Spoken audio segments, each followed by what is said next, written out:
Y vamos a compartir la pantalla.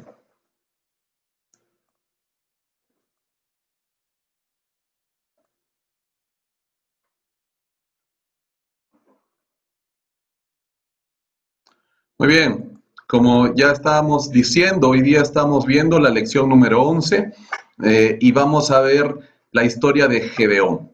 Este juez que es muy conocido, muchos lo hemos escuchado, hemos estudiado, quizás aquellos que venimos de la escuela bíblica cuando éramos más jóvenes, pero Gedeón es uno de los jueces más renombrados por las hazañas que hizo y por lo que Dios hizo a través de él. Y esto se narra a través de los capítulos 6 y 7 del libro de Jueces. También la próxima semana, Dios mediante, vamos a ver otra parte de la historia de Gedeón, su culminación y el legado de él. Pero ahora nos vamos a entrar a la vida de Gedeón. ¿Cómo es que Dios llama a este hombre? ¿Por qué lo llama? ¿De dónde lo llama? ¿Y para qué lo llama? ¿Sí? Si nos metemos otra vez a recordar el bosquejo del libro de Jueces, vemos ahí, ya hemos avanzado hasta la semana pasada, al capítulo 5, y hemos visto 3 ciclos de apostasía. En la semana pasada vimos a Barak y a Débora, ese tercer ciclo donde hubo tantas situaciones de tristeza, de dolor en el pueblo, que tuvieron que batallar con estas naciones que los aprisionaban, que los hacían esclavos, que les robaban. Pero otra vez Israel vuelve a lo mismo y ahora Dios tiene que levantar a un nuevo juez y por eso es que entramos al cuarto ciclo de apostasía, narrado entre el capítulo 6 y el capítulo 8, ¿no? Y vamos a ver los capítulos 6 y 7, el cuarto ciclo de apostasía. Entremos, periodo de Gedeón. Esto aproximadamente, ustedes ya saben que las fechas son aproximadas, pero más o menos nos ubican en el contexto cronológico de un tiempo con unas determinadas condiciones de vida, historia de esos pueblos en ese lugar donde Dios ha puesto a Israel, en un incrustado entre naciones idólatras, y Israel tenía una misión, la misión de ser sal, de ser luz en ese lugar, de llevar la ley de Dios a ese territorio. Pero ya también hemos hablado esto, Israel no cumple y más bien entra en estos ciclos que ya le hemos denominado ciclos de apostasía, donde ellos regresan siempre a darle la espalda a Dios y se resisten a vivir en la teocracia. Finalmente, después de muchos años más, ellos van a ser arrastrados al estilo de vida y al estilo de gobierno de las naciones que los rodeaban, ¿no? Llegan al reinado, con Saúl, su primer rey. Pero estamos ahora en el tiempo de Gedeón, 1222 años antes de Jesucristo. Esto más o menos dura como 40 años, según lo que narra la Biblia, el tiempo en que Gedeón fue juez. Después de Débora y Barak, Israel volvió a hacer lo malo.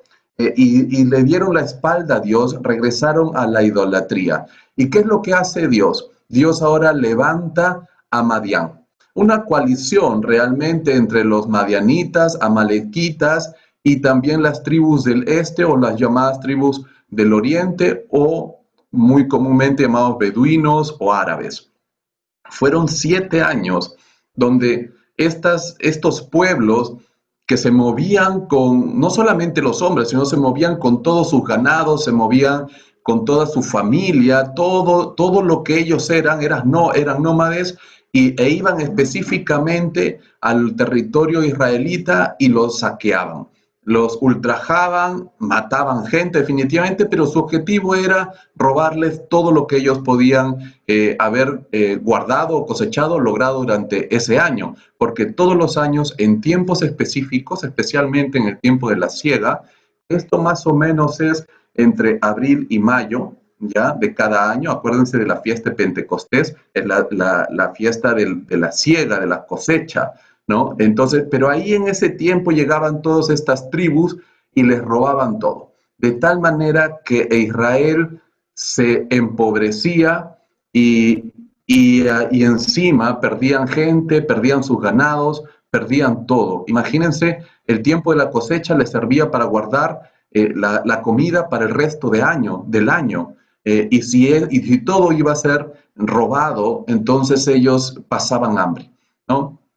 Dios envía un profeta para hablarle a Israel, porque ellos claman, ¿no? Claman después de 7 años de haber sufrido, levantan otra vez su mirada a Dios y Dios le envía un profeta para que ellos puedan otra vez regresar. La intención de Dios siempre es hablarle al corazón de su pueblo para que ellos regresen, vuelvan a mirar a Dios y el Señor en su misericordia iba a volver a darles la libertad que ellos tenían, ¿no? En este caso, Dios levanta a Gedeón. Vamos a ver un poco sobre la historia de Gedeón y qué es lo que nosotros podemos rescatar de la historia de este hombre. Cuarto ciclo de apostasía, una nueva condición de vida, ¿sí? Ubiquémonos geográficamente para conocer al enemigo en este tiempo, ¿sí? Los madianitas. Era una coalición, como ya hemos dicho, de Madián, Amalek y los hijos de Oriente. ¿Quiénes eran los madianitas? Los madianitas vivían en la parte de la Transjordania, es decir, en la parte de abajo del Jordán, casi más hacia el sur de Edom. Tú lo tienes aquí en la parte derecha. Edom, ya sabes que son los descendientes de Esaú, y ellos vivían aquí. Edom era pariente de Jacob, definitivamente hermanos, es decir, que Edom e Israel son hermanos, pero igual Edom vivió siempre con ese resentimiento de lo que había sucedido entre ellos y odiaban a Israel. Lo mismo Moab y Amón, que eran descendientes de Lot, y Madián era una tribu que estaba más hacia el sur. Y ellos también se fueron contra Israel y más bien se aliaron con Moab para generarle problemas a Israel y para poder contratar a Balaam en su determinado momento. Esa historia tú la conoces en Número capítulo 22 al 25, ¿no? Donde Balaam no llega a maldecir a Israel, más bien lo bendice, pero Madián y Moab sirven de tropiezo para los israelitas. ¿Qué más conocemos de ellos? Los amalecitas. Los amalecitas estaban más hacia el este. No significa que solamente estaban en esta región roja, sino ellos agarraban toda la península del Sinaí. Ellos se iban y tenían mucha influencia, ¿no? Y aquí es donde Israel tiene con Moisés, en el tiempo de Moisés, Moisés derrota a los amalecitas cuando los amalecitas habían armado un ejército para atacarlos, ¿no? Porque veían con malas, de una manera mala a Israel porque venía a conquistar Canaán. Igual Madián, de la misma manera. Pero qué interesante que Moisés, cuando estuvo refugiado en este territorio, se refugió en Madián. Uno de ellos, que fue su suegro, Jetro, ellos eran madianitas. Séfora, su esposa, era madianita. Y algunos de los familiares del lado de su suegro, ellos van, y los vamos a ver, los vimos en Josué, algunas menciones también en el libro de Jueces, que ellos como que vivían y hacían negocios no solamente con Israel, sino también con las tribus y las naciones vecinas, ¿sí? Pero ahí está Amalek, ahí está Madián, y los hijos del este estaban más hacia el este, ¿no? Más hacia el desierto. Ellos eran más nómadas y vivían moviéndose de acuerdo a cómo estaban las circunstancias del año si había sequía o no sequía, iban buscando territorio donde sus ganados podían estar. ¿Y qué es lo que hacen estos tres pueblos? Los tres pueblos se unen para irse contra Israel. Y no entran por el lado sur, por donde está Edom, tampoco entran por la parte de Moab ni de Amón, sino que se van un poco más hacia el norte, más hacia el territorio por donde está Israel, lo que había ganado a los amorreos, ¿sí? Al rey de Sehón, acuérdate de eso. Entonces, ellos se van más hacia el norte y hacen incursión y van a llegar siempre al valle de Jezreel, que vimos la semana pasada, donde también en el monte Tabor, ahí se dio la batalla con Barak y con Débora. ¿ok? Entonces, más o menos esta es nuestra ubicación geográfica. Buscando un refugio equivocado. ¿Qué es lo que pasó con Israel? Israel, en vez de mirar a Dios, ellos lo que hacen es refugiarse en cuevas, en cavernas, y hacen lugares fortificados. Ese es el gran problema cuando nosotros perdemos el sentido de ubicación espiritual. Y eso es lo que pasó con Israel, ¿no?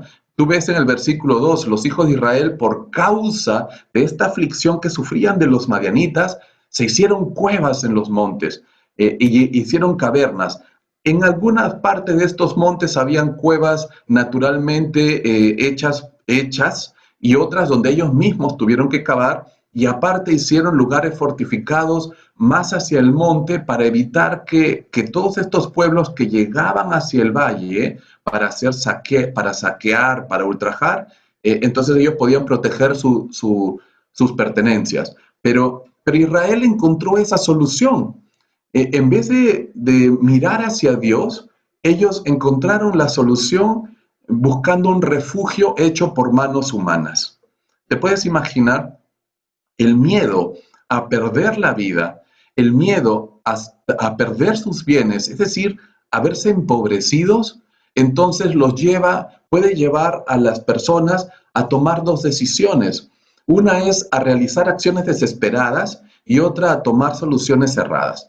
La primera de realizar acciones desesperadas son aquellas acciones que hacemos sin pensarlas. Es decir, que vemos el problema, vemos la angustia y actuamos sin haber procesado, sin que hubo un previo razonamiento. Actuamos por instinto o el instinto que tenemos de supervivencia. Y la otra de tomar soluciones cerradas, eso involucra un proceso de raciocinio, de haber evaluado distintas opciones y llegas a una conclusión. Pero ambas decisiones estaban equivocadas, porque ninguna de esas dos decisiones miraron a Dios. Todos eran en base a esfuerzo humano. Y ahí es donde Israel se equivoca, porque nunca podían librarse de la aflicción que tenían de estos pueblos que venían a robarles todo, ¿no? El miedo a su vida y el miedo a quedar empobrecidos los llevó a esta situación. Y nosotros tenemos que hacernos esas preguntas, ¿no? Cuando nosotros nos vemos en situaciones como estas, como por ejemplo la pandemia, ¿no? Donde el trabajo se puede haber perdido, donde quizás nuestra salud está en peligro, donde nuestros bienes se van acabando y esto no tiene cuándo acabar. Y las noticias que nos dicen son de que esto puede durar unos meses más hasta que llegue la vacuna, pero eso no te libra tampoco si te vas a contagiar o no. Y eso nos puede llevar a tomar una decisión equivocada y nunca mirar a Dios y no refugiarnos en Dios. Y creemos que podemos construir un escudo en nuestra casa o creemos que podemos actuar de una manera de protegernos y nos olvidamos de lo principal, de que de Dios es nuestra vida, de Dios es nuestra salud y de Dios son todas las cosas que tenemos. Qué interesante la comparación porque Israel actuó mal, equivocadamente y tomó soluciones erradas. Nosotros podemos hacer lo mismo. Mira, por favor, ya sabes que estamos siempre yéndonos hacia la Biblia. Necesitas tener tu Biblia para poder entender esto. Salmo 3.3. Por favor, corre al Salmo 3.3. De seguro tú ya lo encontraste mientras yo estoy yendo hacia este salmo. ¿Qué dice? Mas tú, Jehová, eres escudo alrededor de mí, mi gloria y el que levanta mi cabeza. ¿Quién es nuestro escudo? Es Dios. No es una fortaleza, no es nuestra casa, no es ponernos un chaleco, guantes y todo. Claro que tenemos que tomar estas precauciones, pero nuestra confianza no tiene que estar en estas cosas.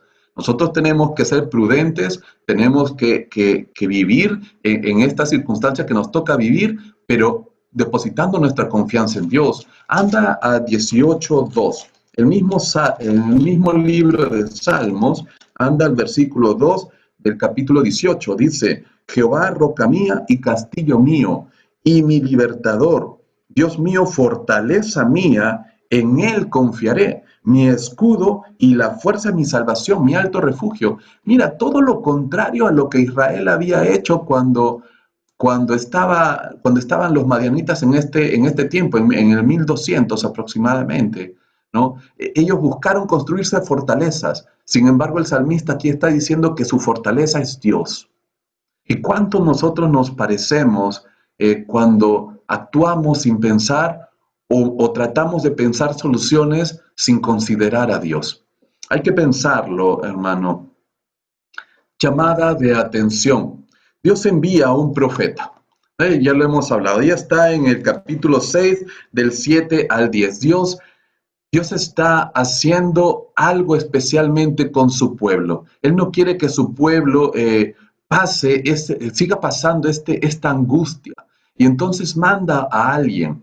¿Y qué es lo que produce su palabra? Ahí lo he resumido en 4 acciones. Reconocer a través de la palabra que el profeta comenzó a hablarles, qué es lo que buscaba Dios. Llevó a Israel a reconocer que en esa opresión, estaban en esa opresión por un castigo, ¿no? O diré como un castigo por su rebelión. Qué interesante. La segunda cosa, recordar lo que Dios había hecho con el pueblo para poderlos traer ahí y darles todo ese territorio. El profeta les recuerda cómo los sacó de Egipto y les recuerda todas las maravillas que había hecho hasta darles toda esa tierra. Y esa palabra buscaba que ellos regresen con todo su corazón a buscar nuevamente a Dios y que se retracten de su mal proceder. Porque no basta solamente con levantar nuestra mirada y decir, Señor, ¿dónde estás? Y Señor, te necesitamos, sino que tiene que haber un cambio de actitud, algo que suceda en nuestro interior. Y entonces cuando Dios ve eso, Dios se va a mover en misericordia y va a trabajar como lo hizo con Israel. El profeta que Dios envió fue para que el corazón de Israel vuelva a él, de tal manera que ellos vuelvan a ser bendecidos y ellos puedan librarse de esta aflicción que tenían de los madianitas. Es bueno aceptar la llamada de atención de Dios. A veces es difícil poder aceptar una corrección porque duele. Duele cuando alguien nos corrige, porque agarra nuestro ser más íntimo, nuestro yo, nuestro orgullo, ¿no? Pero es necesario. Y si Dios lo hace con un propósito específico. Él tiene planes buenos para nosotros. Y si nosotros queremos disfrutar de esa bendición, de esa protección que solo Dios nos da, tenemos que estar dentro de ese alineamiento y de la ley del amor que Dios busca para su pueblo. Dios quería eso con Israel. Entonces era necesario que Israel entienda que lo que estaban viviendo era porque era una consecuencia de su mal proceder. Mira Hebreos 12:6. Anda, por favor, ahora al Nuevo Testamento, al libro de Hebreos, capítulo 12, verso 6. Dice, porque el Señor al que ama corrige o disciplina y azota a todo el que recibe por hijo. ¿Eres hijo de Dios o hija de Dios? Si somos hijos de Dios, entonces no nos va a dejar sin disciplina cuando tengamos que merecer una disciplina. Dios en su misericordia sabe cómo lo hace, cuándo lo hace y por qué lo hace. Lo que nosotros tenemos que hacer es saber aceptarla y rogar por la misericordia de Dios. Eso es lo que nos va a nosotros salvar. Cuando David pecó, Dios mandó a un profeta y le dio 3 opciones a David para que él escoja qué es lo que tenía que hacer para poder recibir el castigo que Dios tenía que darle, porque él pecó contra Dios en soberbia, ¿no? Al hacer censo a Israel. Lo que David escogió es bien interesante. Por favor, capta esto. David, dentro de las tres opciones, David escogió caer en las manos de Dios, porque le había dado tres opciones. Una era caer en manos de sus enemigos, otra era caer en manos de, o ir en tiempo de pestilencia, y la otra era caer en manos de Dios. ¿Y por qué David escogió caer en manos de Dios para que sea Dios mismo quien lo corrija? Porque sabía que Dios era rico en misericordia y que al ver cómo el pueblo iba a sufrir por ese castigo, el Señor iba a apiadarse e iba a cesar el castigo. Cuando nosotros sabemos cómo es nuestro Dios, entonces vamos a refugiarnos en nuestro Dios a pesar de saber que Él nos pueda estar corrigiendo, porque nuestro Dios se deleita en hacer pregonar su nombre, que es grande en misericordia. Nuestro Dios es Dios justo y quiere que nosotros andemos en su justicia, y nos ha llamado para ser pueblo santo, pero también es Dios de misericordia. Y si nosotros nos refugiamos en su misericordia, vamos a hallarla. Nosotros podemos ver también en Deuteronomio, y tienes otros pasajes donde el Señor corrige a sus hijos. Y es necesario, yo te los dejo ahí para que tú puedas buscarlo. ¿Aceptas la llamada de atención de Dios? ¿Estás viviendo en estos momentos un tiempo de disciplina? Yo no lo sé, pero nosotros tenemos que sujetarnos y clamar a Dios para que el Señor en su misericordia pueda restaurarnos. ¿Qué logra después Dios? ¿Por qué Dios había mandado al profeta? Para que el corazón de Israel regrese a él. Y una vez que el corazón de Israel regresó a Dios, entonces Dios levanta a alguien, ¿no? Levanta a un nuevo juez que era necesario para poder caudillar, llevar, dirigir a su pueblo a vencer a estos madianitas, amalecitas y a las tribus del este. Dios se acerca al hombre. Esta es otra parte interesante porque es Dios quien se acerca, es Dios quien manda al profeta, es como alguien a quien tú le has ofendido, y es esa persona, la ofendida, la que viene a buscarte para restaurar la relación. Y tú te haces el medio, el que no quiere. Es de la misma manera, Dios es el ofendido, pero Dios es quien se acerca. Dios fue el ofendido, pero Dios es quien manda al profeta para buscar la relación del pueblo, para convencer al pueblo que había actuado mal. Y una vez que lo logra, ahora Dios se acerca en su plan a un hombre específicamente, a Gedeón. ¿Qué significa Gedeón? Gedeón era de la tribu de Manasés. Gedeón significa destructor o guerrero poderoso. Ese es el significado del nombre de Gedeón. Pero Dios, mira que el ángel de Jehová, ahí está en los versículos 11 y 12, se sentó debajo de la encina en Ofra, Ofra era el lugar de los abieseritas. Abieser era hijo de Manasés, descendiente de José, por eso es que Gedeón es de la tribu de Manasés. Se sienta. Una encina no es más que un árbol frondoso, muy común en este territorio. Y se siente el ángel de Jehová y comienza a mirarlo a Gedeón. ¿Dónde estaba Gedeón? Gedeón estaba en un lagar, trillando.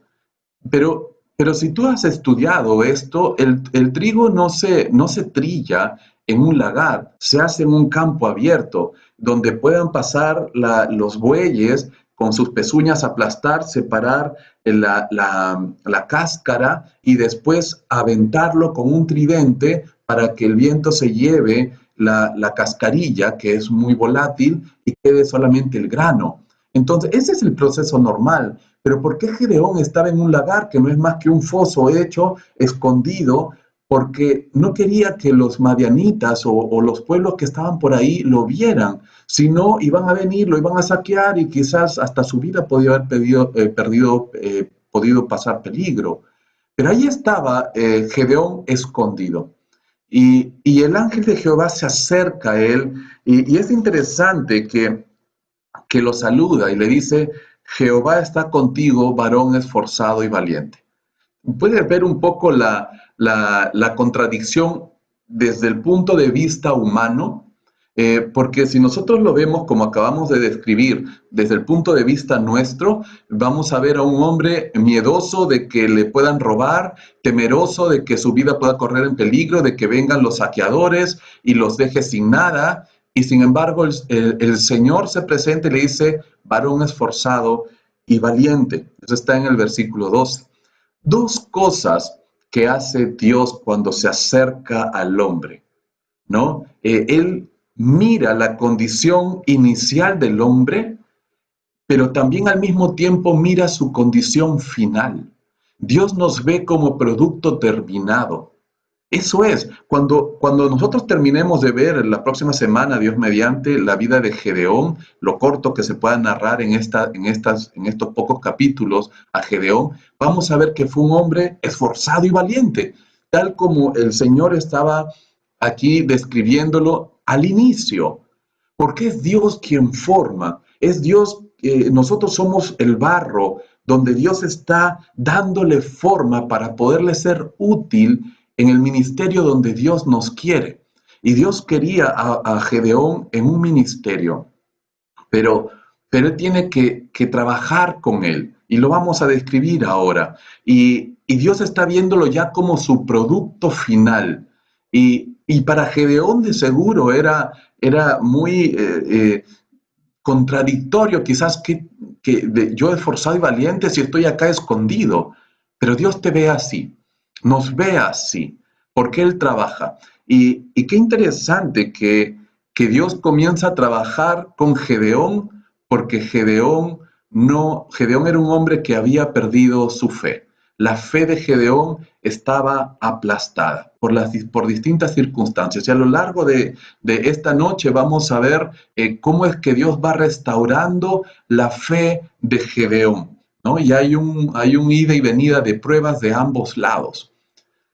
¿De dónde te ha llamado Dios? A Gedeón lo llamó de Lagar. Y si tú ves ahí los distintos pasajes que tienes en 2 Samuel 7:8, anda por favor, ahí vas a ver de dónde sacó a David, que David llegó a ser el rey de Israel, un hombre muy amado por Dios. ¿De dónde lo sacó? De detrás de las ovejas. Era un pastor de ovejas. Eso era David. Y de ahí lo sacó para ser rey de Israel. Porque es Dios quien lo hace. Y en Primera de Reyes 19, ¿qué ejemplo vemos ahí? Solo he colocado algunos ejemplos. Vemos a Eliseo. ¿De dónde lo llamó Dios a Eliseo? Lo llama de detrás de los bueyes. Eliseo estaba arando el territorio y estaba detrás de unos bueyes arando. Y de ahí es donde Dios lo llama. ¿Y de dónde llama a Pedro y a Andrés? Ahí está en Mateo 4:18. Los llama, ellos estaban remendando sus redes, estaban pescando. Y el Señor los llama de ser pescadores. Y en Marcos 2:14, ¿de dónde el Señor llama a Mateo? O Leví, conocido como Leví. Lo llama de detrás de una mesita en un lugar cobrando impuestos. Y el Señor, ¿de dónde lo llama a Pablo? ¿De dónde te ha llamado a ti? ¿Te acuerdas? Podemos hacer alguna remembranza a cada uno de los que estamos aquí esta noche de dónde el Señor nos ha llamado para podernos, ¿por qué tenemos que hacer esta remembranza? ¿Por qué acordarnos? Porque quizás a lo largo de tantos años como creyentes nos hemos olvidado de dónde el Señor nos ha sacado y estamos siendo malagradecidos con el tiempo que nosotros estamos viviendo y ya estamos creyendo que porque somos cristianos y el Señor nos ha salvado, entonces gracias a Dios por ello. Pero si el Señor nos ha sacado de detrás de las redes, de detrás de los bueyes, de detrás de un lagar, si Dios me ha sacado de detrás de un escritorio, es para algo, es con un propósito específico. Dios se ha acercado a mí con un propósito específico, no solamente para disfrutar de una vida, sí, bien por eso, pero Dios quiere algo conmigo. ¿Lo estás buscando? ¿Lo estoy buscando? ¿Estoy persiguiendo ese propósito para el cual el Señor me ha llamado? ¿O han pasado ya 30 años de creyente o 20 años o el tiempo que haya pasado o un año quizás? No importa, pero ¿me he olvidado de eso? ¿Y tu propósito de vida ya cambió? Por favor, piénsalo. Es necesario que pensemos sobre esto. Las dudas del corazón comienzan a aflorar. Cuando el Señor se acerca a Gedeón y le dice, varón esforzado y valiente, el Señor está contigo, entonces aflora en Gedeón todo eso que tenía en su corazón, todas las dudas que tenía, que le embargaban en su cabeza. Y te puedes imaginar a Gedeón en el lagar escondido, pensando, ¿por qué tengo que estar aquí escondido? Debería haber libertad. ¿Acaso Dios no nos llamó a que esta tierra sea nuestra? ¿Por qué tenemos que sufrir las acechanzas de estos pueblos? ¿Por qué tenemos que vivir empobrecidos? ¿Y por qué? ¿Por qué? ¿Y por qué? Mientras hacía lo más rápido posible para poder llevarse el grano lo más que pueda y que nadie le robe ese grano. ¿Puedes imaginarte a ese hombre? Y así como él, muchos otros israelitas vivían de la misma manera. El sufrimiento le impedía a Gedeón reconocer que con quien estaba hablando en ese momento era el Señor Dios Todopoderoso, que había creado la tierra, el universo, y que les había dado ese territorio a Israel. El sufrimiento le impedía poder reconocer a Dios. Así como te acuerdas a los discípulos que caminaban hacia Maús, y cuando el Señor se les presentó, también el dolor les impedía poder reconocer que estaban hablando con su Señor. Eh, Tenía preguntas sin resolver. Nadie, nadie le había podido responder a todos esos cuestionamientos que él tenía, ¿no? ¿Qué preguntas? Algunas de ellas se narran. Dice, si Dios está con nosotros, ¿por qué nos ha sobrevenido todo esto? ¿Y dónde están sus maravillas que nuestros padres nos han contado? Y muchas otras preguntas posiblemente, pero estas son las que narra la palabra. Eh, y, y eso quizás se asemeja mucho a nuestra vida. ¿Y en qué concluye Gedeón? El problema estaba en Dios, porque Dios nos ha abandonado.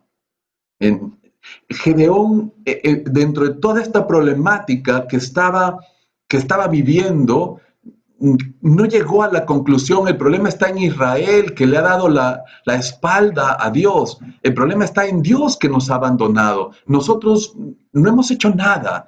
O sí hemos hecho algo, pero ¿por qué Dios no puede convivir con nosotros y al mismo tiempo con Baal? Total, son algunos los israelitas que están sirviéndole a Baal. Y total, hay otros que sí queremos servirle a Él. ¿Por qué nos ha abandonado a nosotros? ¿Por qué Dios ha hecho eso? Y nadie podía responderle a esas preguntas que tenía Gedeón y que iban albergándose ahí en su corazón. El problema estaba en Dios. Pero ¿sabes qué? La fe de Gedeón había sido golpeada por la idolatría de su pueblo y de su padre. Si tú vas al versículo 25 y vas a ver que a partir aún de ahí hacia adelante, Dios le pide a Gedeón que tiene que derrumbar el altar a Baal que tenía su padre. Y cuando miraba esto, por eso es que pongo la flecha contraria hacia atrás. ¿Cuánto nosotros los padres, por nuestra actitud, por nuestra falta de fe en Dios? Y esto se puede evidenciar en distintas formas en tu vida y en mi vida. Aplastamos la fe creciente de los niños que Dios te ha dado o me ha dado. ¿Puedes pensarlo? Cuando mis actitudes y mi estilo de vida y mi falta de fe en Dios aplasta la fe de otras personas, al punto que llegamos a convertirlos en personas duditativas y cuestionadoras de Dios, como lo fue Gedeón. Gedeón luchaba con esa problemática de fe porque su padre era idólatra, porque su padre le contaba de las maravillas de Dios, pero su estilo de vida era otro. No temía a Dios. ¿Puedes ver esa paradoja, esa contradicción de lo que estaba pasando en esa familia y en muchas familias de Israel? Y quizás en tu familia, quizás en tu propia vida. Y tu amigo que está comenzando o tu familiar que está comenzando a creer en Dios, al verte a ti o al verme a mí, aplastamos su fe. Y Dios nos va a tomar cuentas de eso. ¿Dónde está Dios si hay tanto sufrimiento? Aún nosotros, yo he escuchado de muchos cristianos que vivimos con esta pregunta. Somos creyentes, pero la problemática, la situación, el dolor nos hace perder de vista nuestra razón de ser.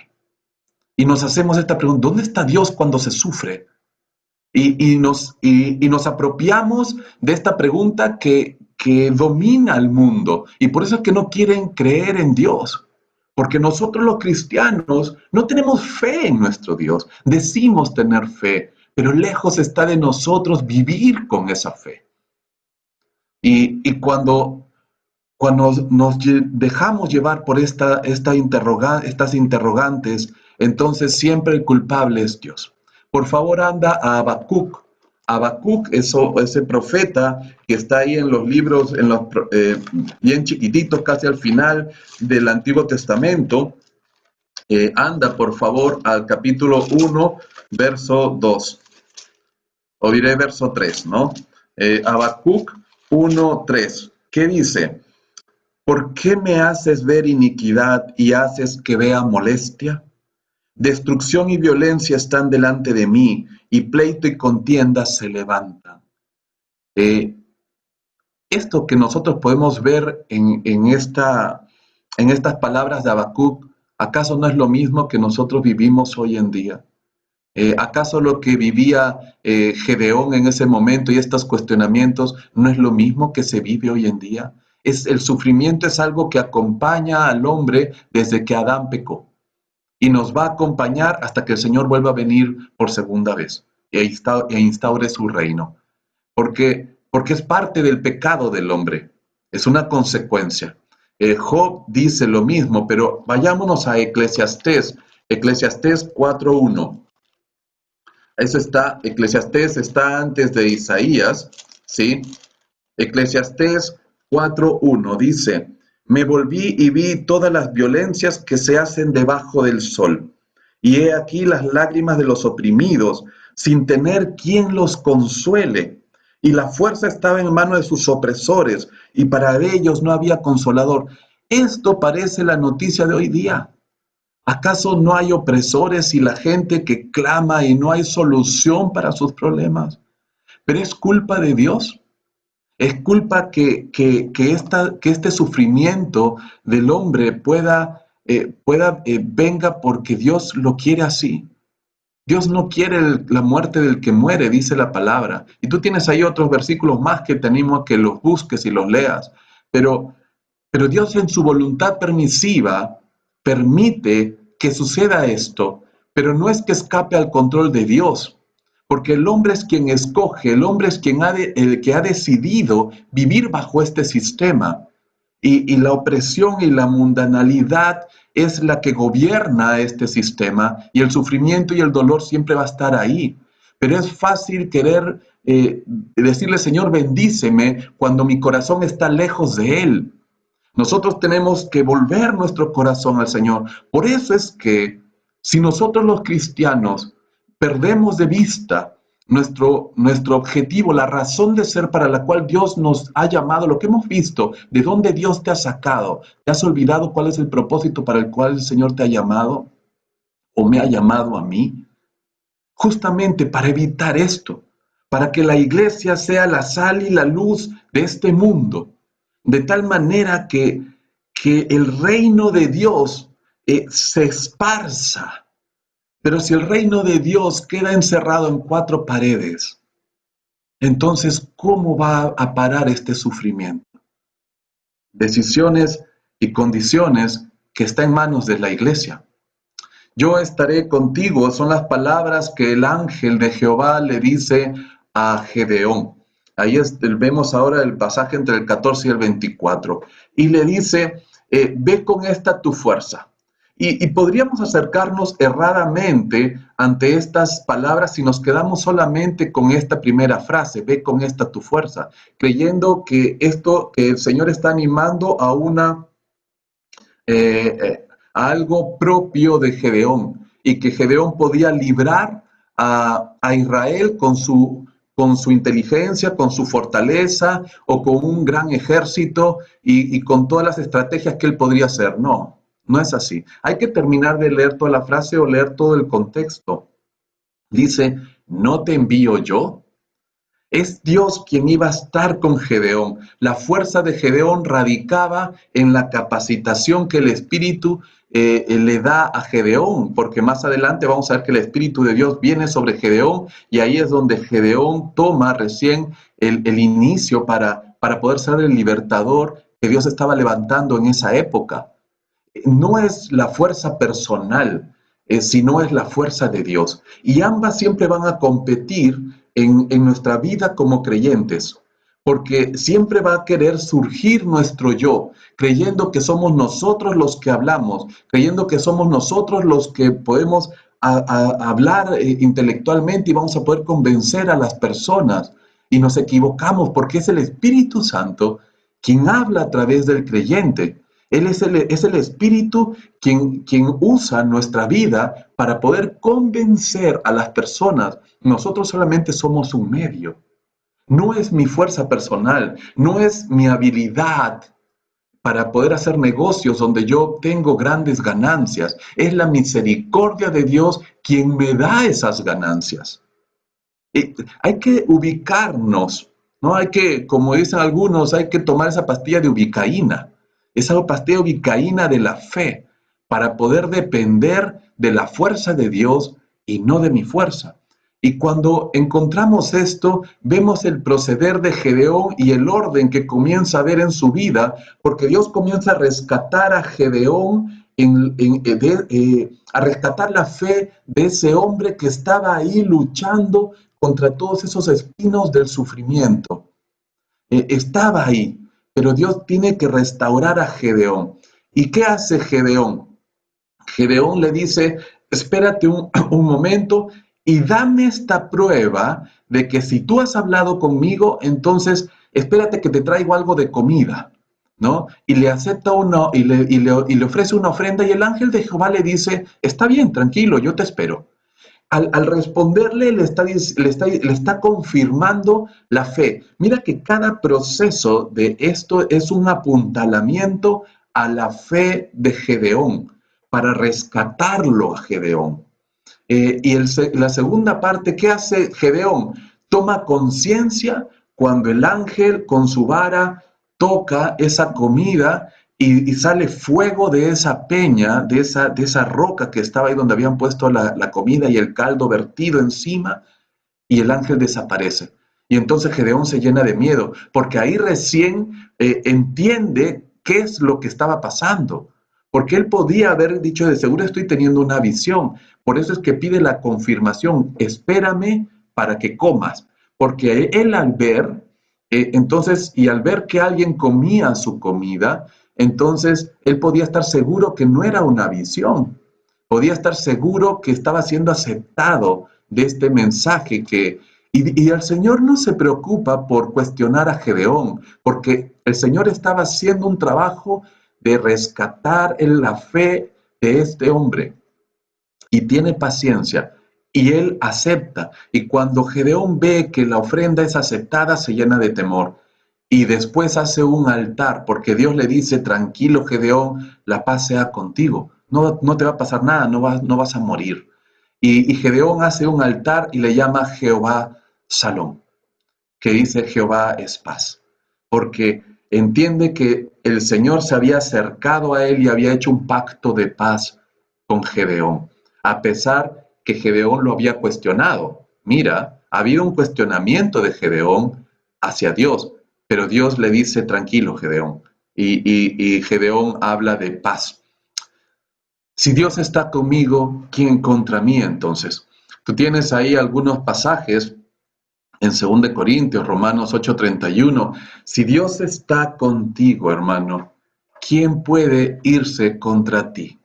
Esto no significa que todo nos va a salir bien desde del punto de vista de nuestro ángulo, desde nuestra posición, porque nosotros podemos pensar, oye, me gustaría que esta situación sea así, pero desde el punto de vista de Dios no es la mejor forma, no es la mejor condición. Nuestra problemática sucede en alinear mi punto de vista al punto de vista de Dios. ¿Para qué? Para yo estar ahí protegido, para poder aceptar buenamente la voluntad de Dios para mi vida. Dios sabe qué es lo mejor para mí, aunque a veces duela, y yo lo digo con temor, porque muchas veces duele aceptar porque tengo que morir yo. Y ahí ¿te acuerdas lo que hablamos la semana pasada de el morir? El problema sucede cuando nosotros los cristianos no entendemos el concepto de morir para este mundo.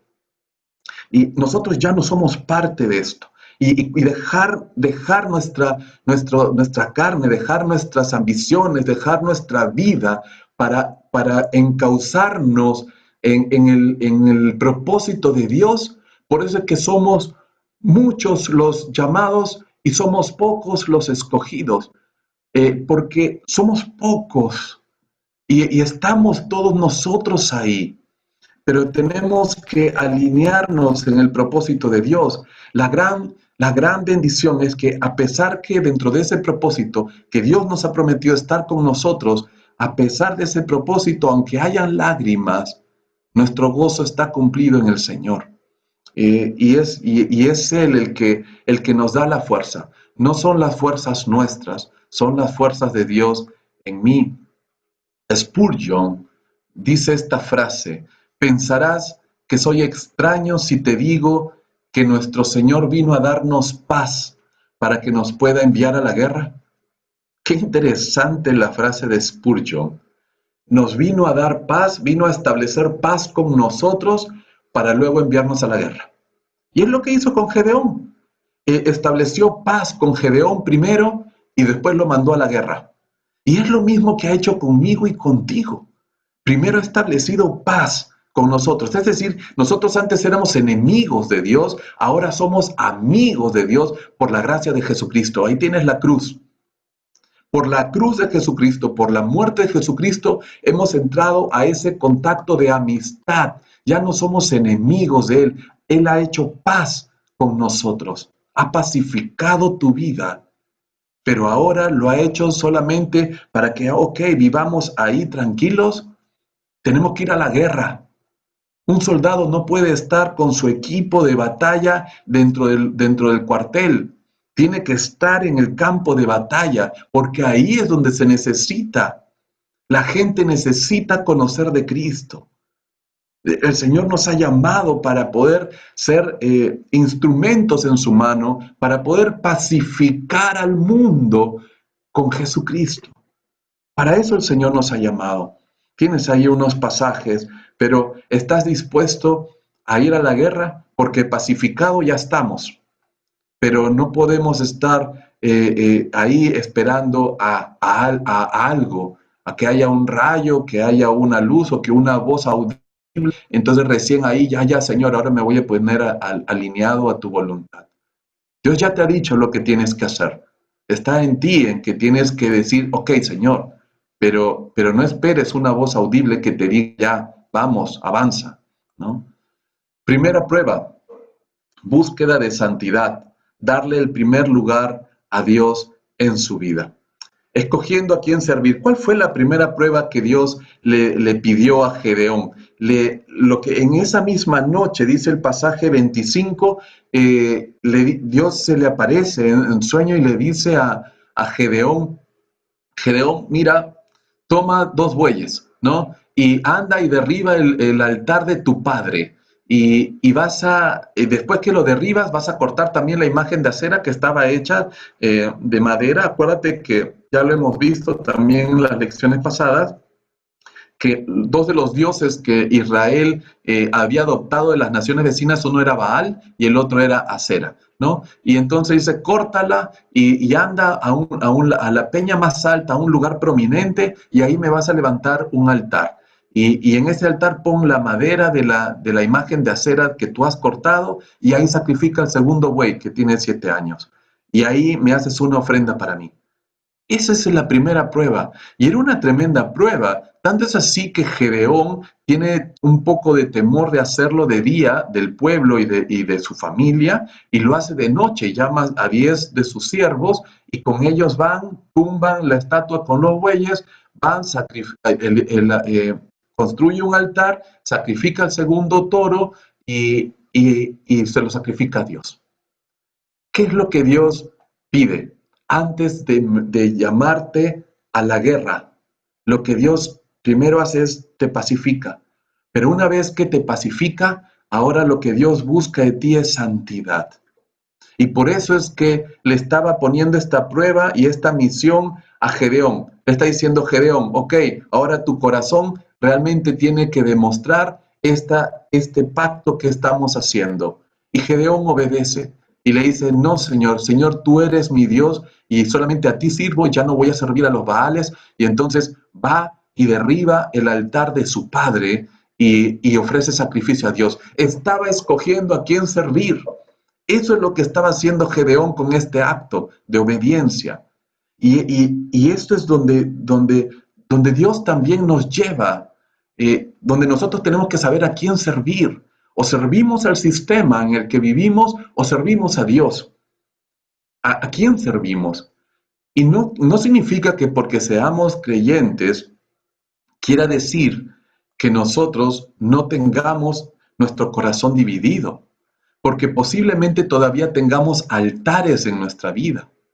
¿Cuáles? No lo sé. Cada uno de nosotros sabe qué altares todavía están construidos en nuestra vida.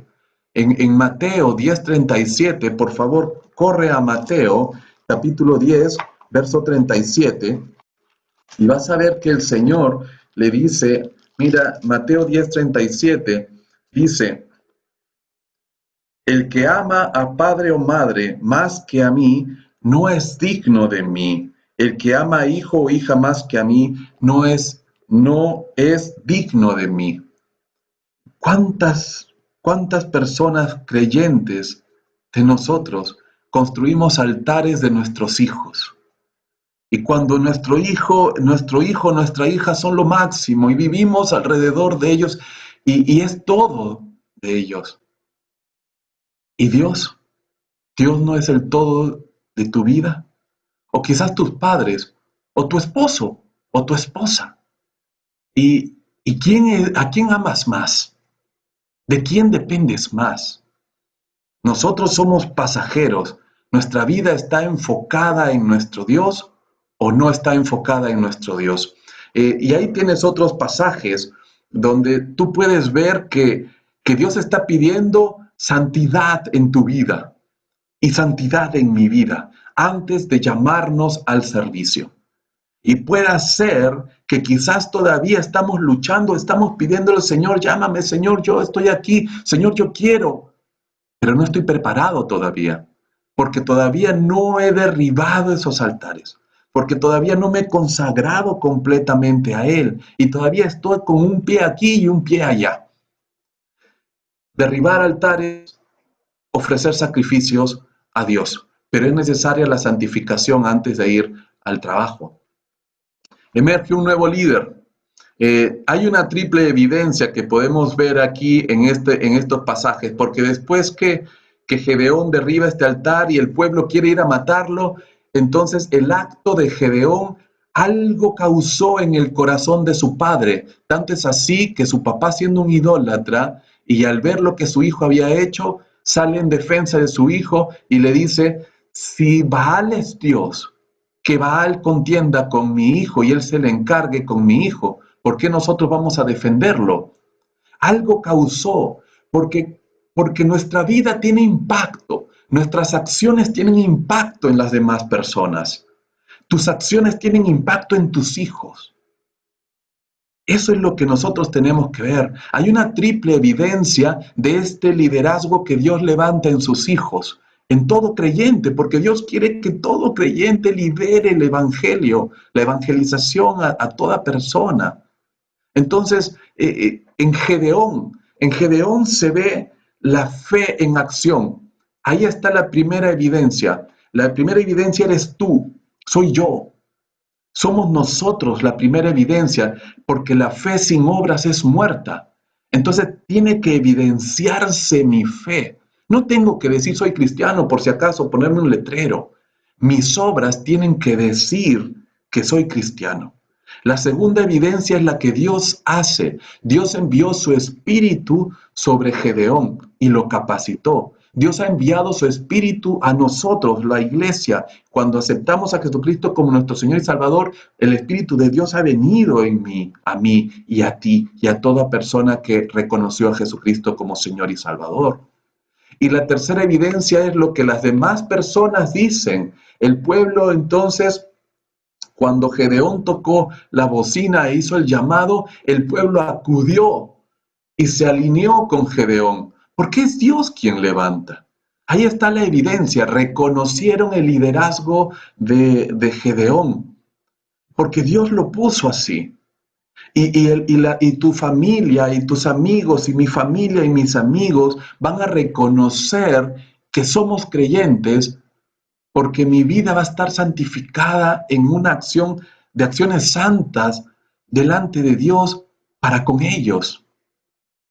Si nosotros comprendemos esta triple evidencia, entonces vamos a poder ser buenos instrumentos en la mano del Señor. Dios es fiel, hermano, y está esperando tu respuesta. Si todavía no estás sirviendo, algo tenemos que hacer. Ya lo hemos hablado, estamos retomando este tema en otras lecciones, pero Dios está esperando tu respuesta, está esperando mi respuesta de si estamos dispuestos a ir a la guerra, porque pacificados estamos, ¿verdad? Estamos pacificados. Y ahí tenemos otros pasajes. Dios está esperando.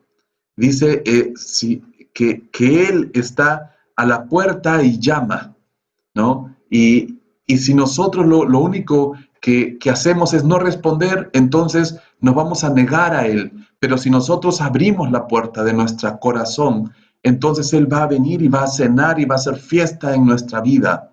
Pero la respuesta otra vez queda en nosotros. Es como la frase popular que dice, la pelota está en nuestra cancha. Nosotros somos los que tenemos que actuar para que sea Dios quien obre a través de nosotros. Pero Él no te va a forzar, no va a doblegarte. Queda en las manos del Señor si el Señor lo quiere hacer así, como lo hizo también con Jonás. Pero tenemos que mostrar una evidencia de vidas santas para el Señor. Y ahora vemos a Gedeón ya confirmado como líder. Ya hay 32,000 personas que lo han seguido y se han reunido para poder hacer batalla contra los madianitas, pero ahora otra vez surge la duda en Gedeón. Y esta historia es muy conocida en la Biblia por todos, ¿no? Porque esta parte de Gedeón es quizás la que hemos escuchado en muchas prédicas o aún de niños. Pero Gedeón le hace dos pedidos al Señor uno tras otro, ¿no? El primero es, Señor, mira, sabes que acá tengo un vellón. Un vellón no es más que un poco de lana sacada de la oveja y que todavía no ha sido desmenuzada. Es todo un conjunto. Y le dice, Señor, mira, si tú realmente me has llamado para salvar a Israel, entonces ahora en la noche, cuando que suceda tal cosa, ¿no? Y cuando yo despierte en la mañana, el rocío haya cubierto el vellón y la tierra a su alrededor esté seca. Y así sucede, ¿no? Entonces, tanto es así que cuando lo exprime, saca como un tazón de agua. Y entonces Gedeón vuelve a la carga y le dice, Señor, no te enojes conmigo, pero ahora hagámoslo al revés. Ahora que el vellón quede seco y la tierra esté mojada. Y sucede así, porque Dios está trabajando con la fe de Gedeón. está fortaleciendo la fe de ese hombre. Por eso es que el Señor no se enoja por estos desafíos que Gedeón le comienza a poner desde un inicio, ¿no? ¿Te acuerdas que le decía, si tú eres Dios o por qué Dios nos ha abandonado? Si realmente estoy hablando contigo, entonces quédate aquí, espérame, ¿no? Y Señor, no lo voy a hacer de día, lo voy a hacer de noche. Y siempre va poniendo cuestiones, Gedeón, porque necesita estar afirmado. Y Dios trabaja con Gedeón y lo afirma. Y esto también nos puede llamar a la atención a nosotros, porque ¿cuántas veces dudamos del llamado de Dios? Y que si Dios está conmigo. Cuando vemos el sufrimiento, cuando vemos también, aún en el servicio, entonces decimos, ¿y si Dios está conmigo? ¿Está o no está? ¿Me ha abandonado? ¿O realmente esto es un esfuerzo humano? Y tantas dudas que comienzan a venir a nuestra cabeza, y el Señor, en su misericordia, Él trabaja con nosotros también y va hablándonos a través de personas para que nosotros podamos eh, estar fortalecidos en donde el Señor nos ha llamado.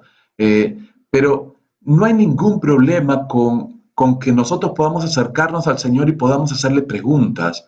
El problema está si nuestro corazón está alineado a su voluntad. El corazón de Gedeón solo necesitaba estar afirmado.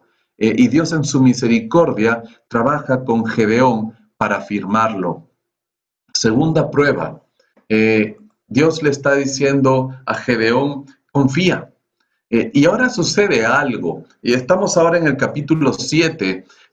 Sucede que la gente que Gedeón ahora había logrado reunir, porque él manda mensajeros hacia Neftalí, hacia Aser, hacia Zabulón, y aún los abieseritas, es decir, los de Manasés, se reúnen todos y hacen como un ejército de 32,000 hombres.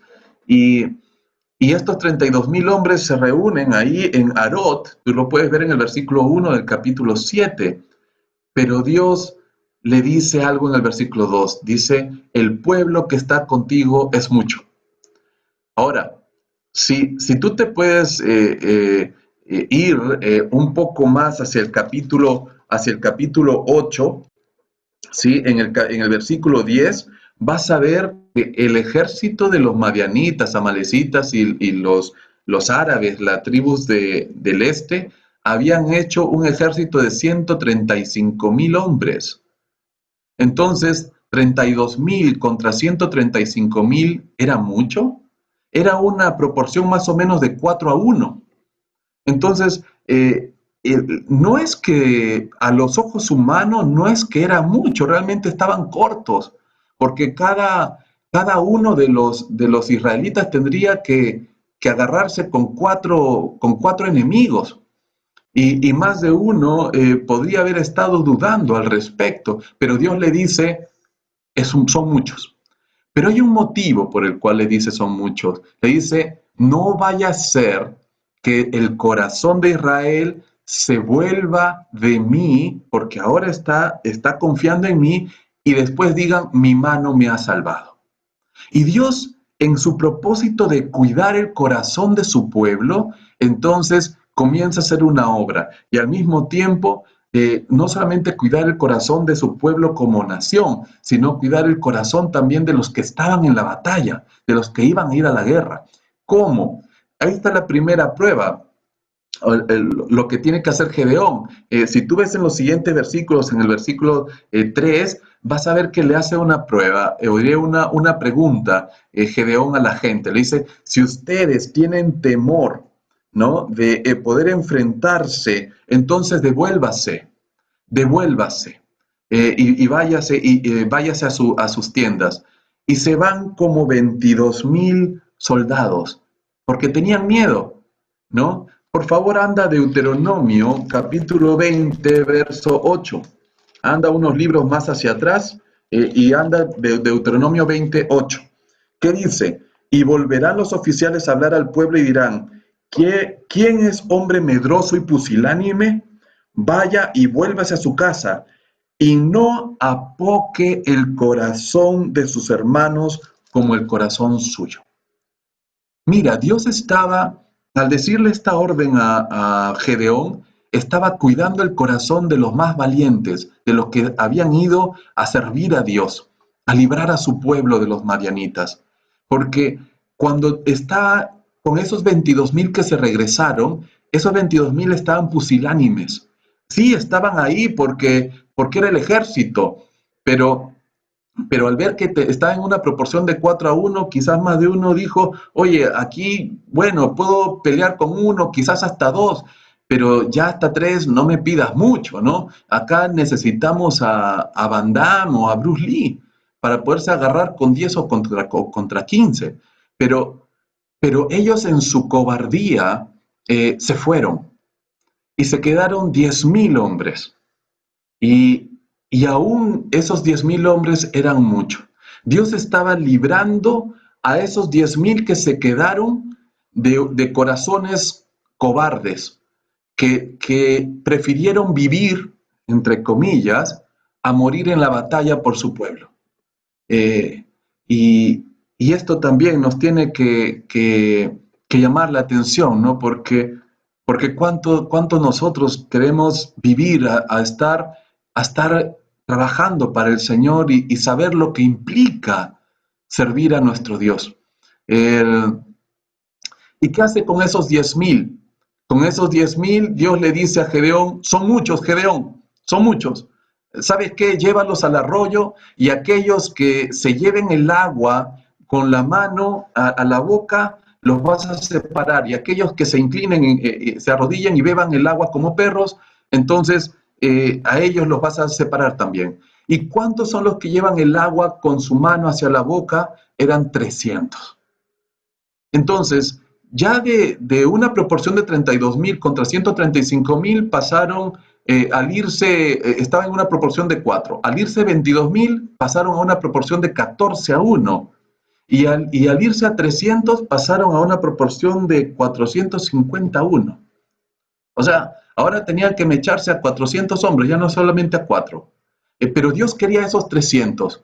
¿Por qué? Porque Dios saca a los cobardes y saca a los que no estaban preparados. Porque cuando un hombre que estaba en la guerra, por sed, por cansancio, se iba a acercar a tomar agua, entonces, y al agacharse y arrodillarse, se desprevenía. Dejaba su espada, dejaba su escudo, dejaba su lanza, se sacaba el casco y entonces se ponía a lamer como perro el agua del río o de la fuente.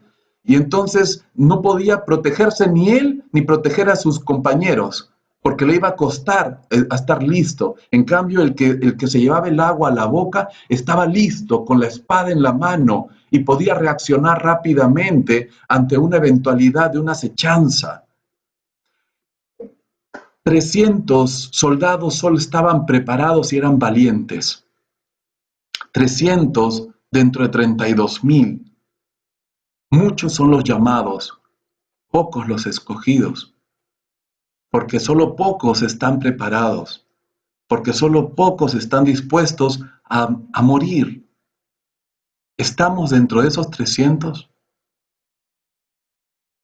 Dios hace esa selección en su pueblo.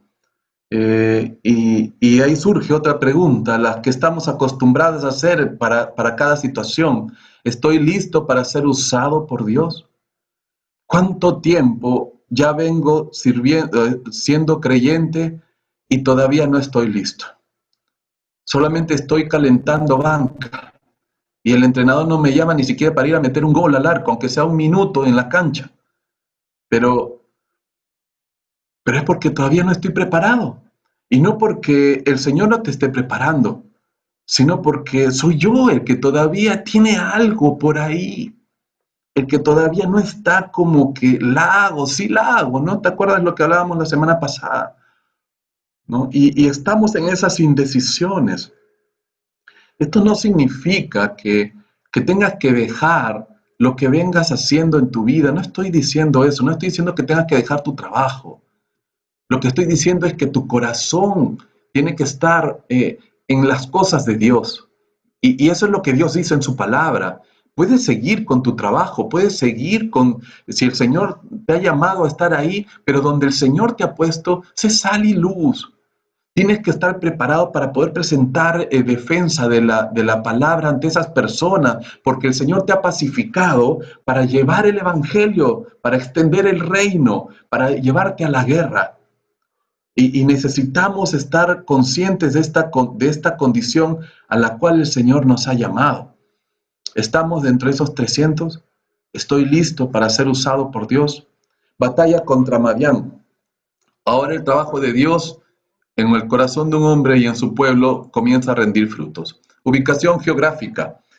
Campaña contra Madián. Vamos avanzando. Los madianitas entonces vienen desde el sur y desde el este y son como un número de 135,000 y van y se extienden por todo el valle de Jezreel. Y Gedeón reúne a los abiezeritas y a Zabulón, a Neftalí y a Aser y se van hacia Arod, donde el Señor ahí los llama y hace la selección de los 300, lo que acabamos de hablar hace un momento. Y con estos 300 es que Gedeón ataca a esta coalición y mueren como 120,000 hombres de guerra.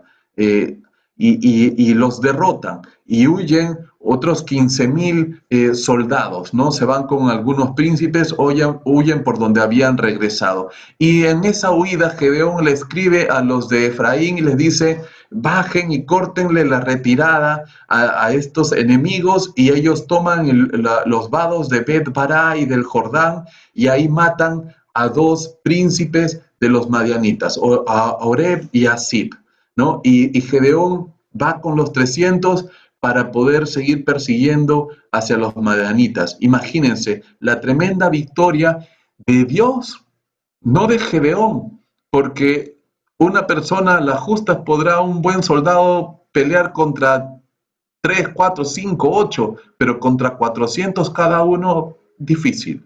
La victoria fue de Dios y Dios se lo demostró así a Gedeón y al pueblo de Israel, para que no digan que fue el ejército de Israel, sino fue Dios mismo peleando por su pueblo como muchas otras veces lo había hecho. Dios fortalece la fe de Gedeón. ¿Y cómo la fortalece?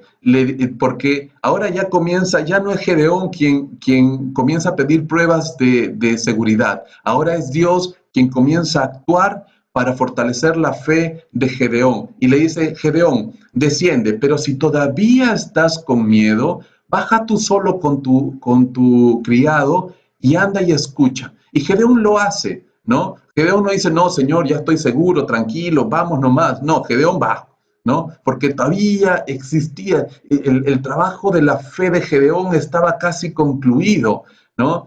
Y Dios sabía eso y dice, anda, tranquilo, Gedeón, yo te voy a cuidar, anda y escucha en las posiciones más avanzadas lo que los soldados están diciendo.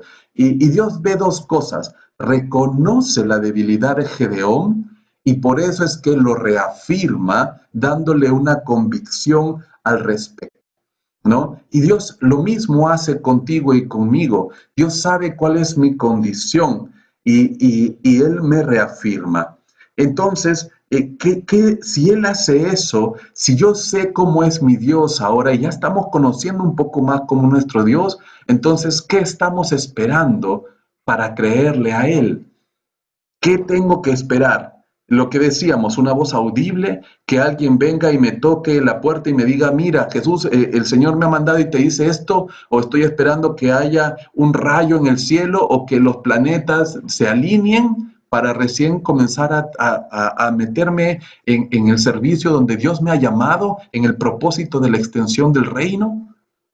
¿Qué cosa estoy esperando para poderle creer a Dios? ¿No? La victoria estuvo asegurada. 3 cosas que podemos ver en la victoria de Gedeón.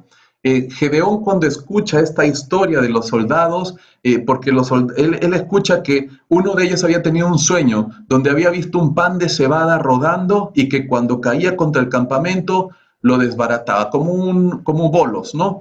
Tú conoces cuál es el juego de bolos, ¿no? Entonces, un pan de cebada. Un pan de cebada era el pan o la comida de los más pobres y era despreciable. Y así los pueblos, esos pueblos y las naciones vecinas consideraban a Israel un pueblo despreciable, inferior a ellos. Y entonces, pero sin embargo, Dios en el sueño lo pone como el pan de cebada y la interpretación del sueño, cuando Gedeón la escucha, ya lo termina de convencer. Y le dice, no, este es Gedeón, porque la espada de Gedeón va a venir y él es el que va a pelear. Y Gedeón dice, wow, Señor, gracias.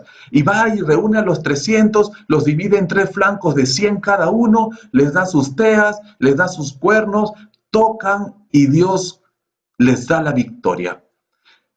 Darle la gloria a Dios es la segunda cosa. Gedeón primero confía, y todo esto lo puedes ver ahí en el versículo 15, ¿no? Cuando Gedeón escuchó, adoró. Cuando Gedeón escuchó, adoró. Y después de adorar, regresó al campamento y les dijo, levántense, porque Jehová es el quien está entregando a los madianitas. Le dio la gloria a Dios de la victoria. Y la segunda cosa, y la tercera cosa es ponerse en acción, porque no solamente basta con confiar en Dios, no solamente basta con decir de Dios son las cosas, sino que tengo que poner mi fe en acción. Ella está en Santiago 2, 14 al 17, dice, la fe sin obras es muerta. Yo no puedo decir que tengo fe en Dios cuando mis acciones no reflejan mi fe. La fe sin obras es muerta. Eso tú lo sabes, yo también lo sé, pero tenemos que evidenciarlo todos los días, porque cada día trae su afán, cada día tenemos que lucharla, tenemos que mostrar nuestra fe en el Señor y siempre en crecimiento. La victoria está asegurada, no la victoria como yo quiera verla, sino la victoria como Dios la establece. Y eso tiene que quedar súper claro para que nuestras esperanzas estén puestas en las esperanzas de Dios y no en la forma como yo quiera ver la vida, sino en tal como Dios la ha establecido. Vamos terminando, hermano, rescatando un corazón sin fe. Este es el resumen de lo que ya hemos venido hablando. Gedeón, antes de reconocer con quién hablaba, dudaba de la protección de Dios. Sus opciones de victoria estaban en lo material. Solamente veía la solución, lo que hemos hablado, en cuestiones humanas, y pidió una señal de que Dios había hablado con él. Y Dios le respondió a cada una de sus dudas, de su problema de fe. Cuando él dudó de la protección de Dios, Dios lo miró y lo afirmó. Cuando las opciones de él estaban en lo material, Dios le dice, Gedeón, yo estaré contigo. No son las cosas lo que te va a salvar. Cuando Gedeón le pidió una señal de que él había hablado con él, el Señor le dice, tranquilo, yo espero. Regresa con la comida, yo te voy a esperar aquí. Después de que él se enteró que había hablado con el ángel, entonces Gedeón le hace la primera prueba del vellón y Dios le dice, así como lo has pedido, así va a ser. Le hace la segunda prueba del vellón y Dios lo hizo así, tal como pidió él.